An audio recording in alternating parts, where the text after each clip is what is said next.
Nicola Sturgeon would like an independent Scotland to immediately join the European Union, but the country's foremost macroeconomist has warned the Scottish First Minister's dream might not come true for several years. Britain left the bloc on January 31, but not everyone in the UK has given up on EU membership.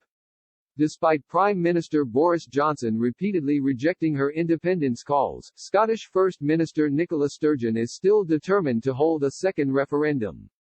The SNP leader believes Scots are being dragged out of the bloc against their will. However, while Brexit might have made the case for Scottish independence stronger, it has also made it practically more difficult.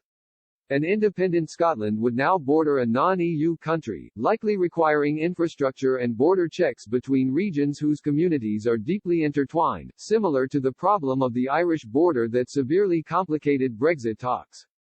Scotland could also be rejected by Brussels due to its current deficit of 7% of GDP, unless it adopted a strict austerity program from the EU as well as potentially adopting the euro.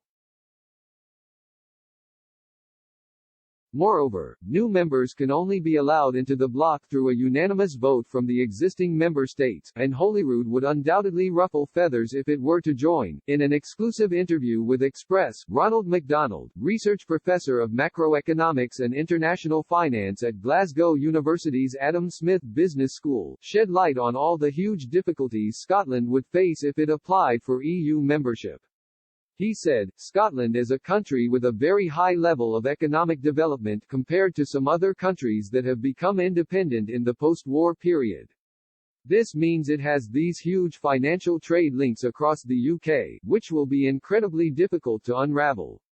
If you have a separate currency, it will make it even harder to unravel these assets and liabilities.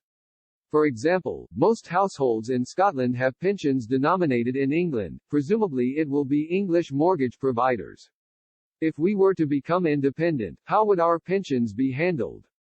Mr. MacDonald added, yes, it would be possible to get into the EU, but I cannot see that happening for many years.